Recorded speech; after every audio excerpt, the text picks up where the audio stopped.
It all started with silence. The kind of silence that presses down on your chest, making every second feel heavy. For Elena Cruz, CEO of one of the city's most powerful tech firms, silence had become her prison. Ever since the car accident that left her paralyzed from the waist down 2 years earlier, the world that once celebrated her brilliance now felt like it was watching her from a distance, whispering, pitying, judging. She had learned to mask the pain with sharp words, polished appearances, and an armor of control.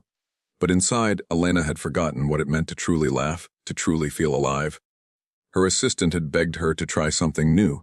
A blind date, she'd said. Just dinner. Elena, no boardrooms, no pity looks. Maybe you'll even like him. Elena had nearly scoffed. But loneliness has a way of bending even the strongest will. And so, with her heart guarded behind a wall of sarcasm and low expectations, she agreed. That evening, the restaurant buzzed with laughter, clinking glasses, and the smell of roasted garlic. Elena sat at a corner table, her wheelchair angled to give her the illusion of control. Every passing glance from strangers stung. Were they admiring her expensive silk dress, or were they staring at the chair beneath her? When the door opened, she expected a suave, tailored man, the kind her assistant would consider appropriate for a CEO. Instead, a tall figure in grease, stained overalls walked in, looking wildly out of place. He scanned the room nervously, wiping his hands on a rag stuffed in his pocket. Elena's heart sank. This has to be a mistake. But when his eyes landed on her, something strange happened. He smiled, not the practiced, polite smile she was used to, but a warm, open grin that reached his eyes. And then he walked straight toward her. Elena, he asked, almost sheepishly. She blinked, trying to keep her voice steady. Yes, and you are. Logan, he said, pulling out the chair opposite hers with a clumsy scrape. Logan Reed. Sorry I'm late. I just came from the shop. Car trouble on the way here, which is funny because I fix cars for a living. Elena raised an eyebrow. You're a mechanic. Last time I checked, he said with a grin completely unfazed by the ice in her tone. It was absurd. She was a woman of status, intellect, wealth. And this man was sitting across from her in oil-stained boots talking about engines. Everything in her screamed that this was a disaster. But for reasons she couldn't explain, she didn't ask him to leave. The dinner was awkward.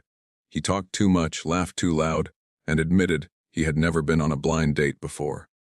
She tried to keep her distance, but somewhere between his goofy jokes about spark plugs and the way he didn't once look at her chair with pity, something in her chest softened.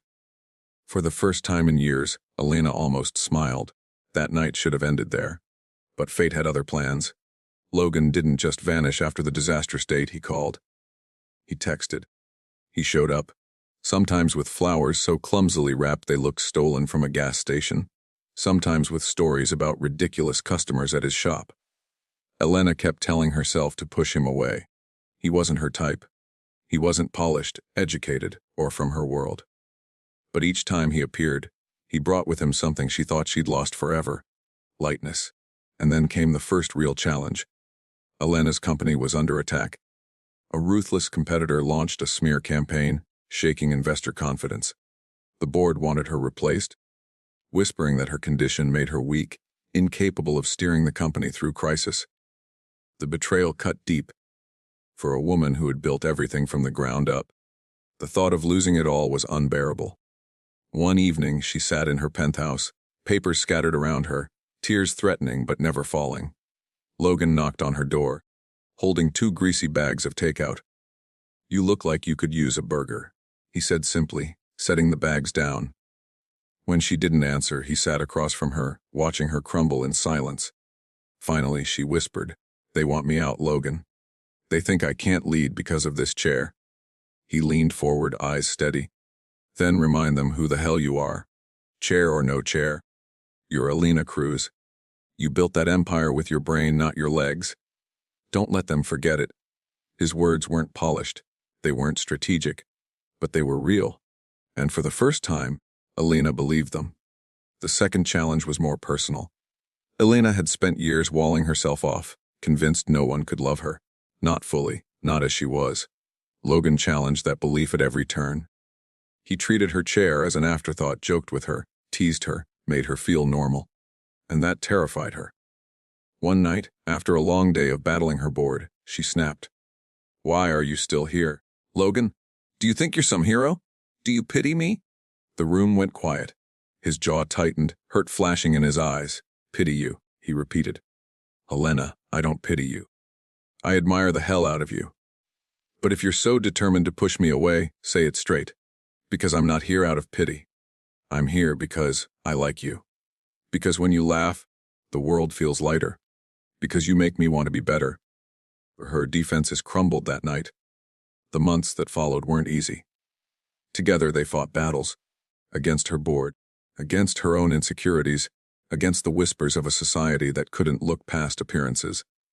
But with Logan by her side, Alina discovered something she had long forgotten. Strength doesn't always come from standing tall. It can come from sitting firm, refusing to be moved. Her company survived the smear campaign. Not only survived, thrived.